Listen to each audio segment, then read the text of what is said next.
We know that Lindsay Vine is red hot racing a mini. What, racing a mini? Around a track? Yeah. So I thought I'd give you a challenge of a different kind. A mini challenge, nonetheless. Does it involve a mini? Well, let's have a look. I know you look at gravel and mud and corn and you think, how could it involve a mini? But yeah, she is. This is no ordinary mini. The Countryman. Right, so what are we doing? Farmer Brown's choice of transport. What I want you to do is, I want you to race this mini on a dirt track, not a tar track, and try and keep it out the mealies. Okay. Because I've seen you Sounds farming like at Swartkops. I don't farm, I don't sandbag, I don't farm. Are you ready for the challenge? I'm ready, that sounds like fun. And I've made sure there's been a lot of rain. So it's going to be clay, Yes, I can muddy see that. and slippery. I can see that with the trip that you got here, that you've already been having some fun. But very important, I have given you an advantage.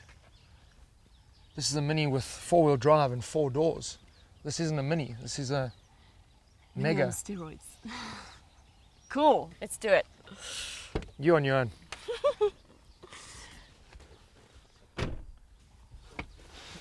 Not really, because I've got some help.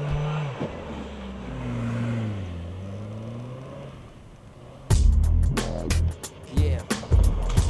Anthony's here. Most people know you as a track racing champ, but you're starting with the off-road this year.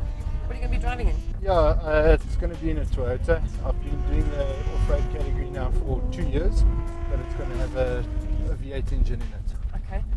And I've just competed in the Dakar, the Argentina-Chile Dakar 2011, which was quite nice. It was in a truck. It was an unbelievable experience, but I won't do it again in a truck because it's just too far out my element. Yeah. So, I mean, your element is road.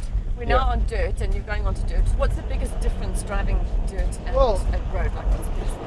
The biggest thing with dirt road driving is that number one, your braking isn't nearly as effective as what it is on the tar.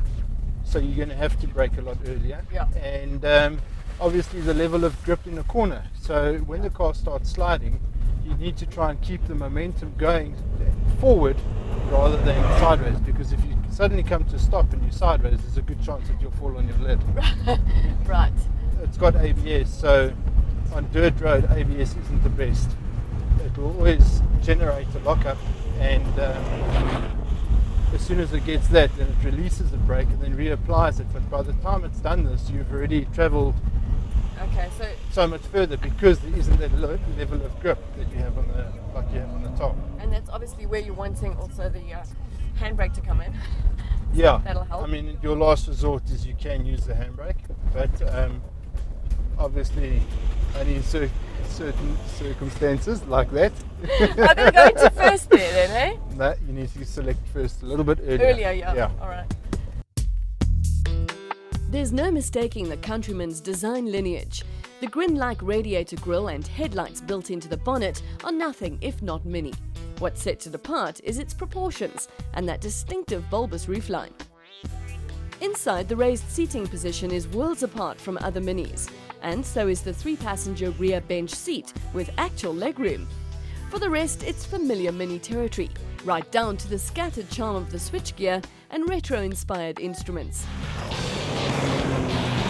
It does everything a mini should do, and then some, as I found out once Anthony got behind the wheel.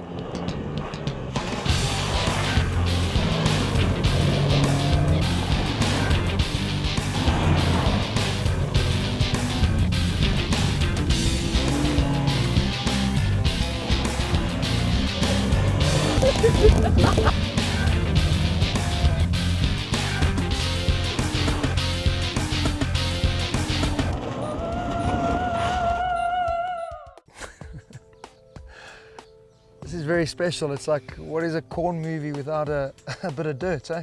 Yes, it looks like it's been wrestling with another mini, a mud wrestling. I mean, seriously, in the history of Mini, it's done lots of things, but this thing, the Mini's never done this before, and now it can. No, it hasn't and it shouldn't, but it's coming in the future, of course. Mini's going to be racing WRC. We've pushed it a bit, well, when I say we, I mean Anthony pushed it beyond its limits a little bit today, but It didn't do badly. I'm actually really impressed. I mean, it's a car that I was wanting to hate because I don't see the point. It's called Mini and there's nothing mini about it anymore. So I'm like kind of niche old school.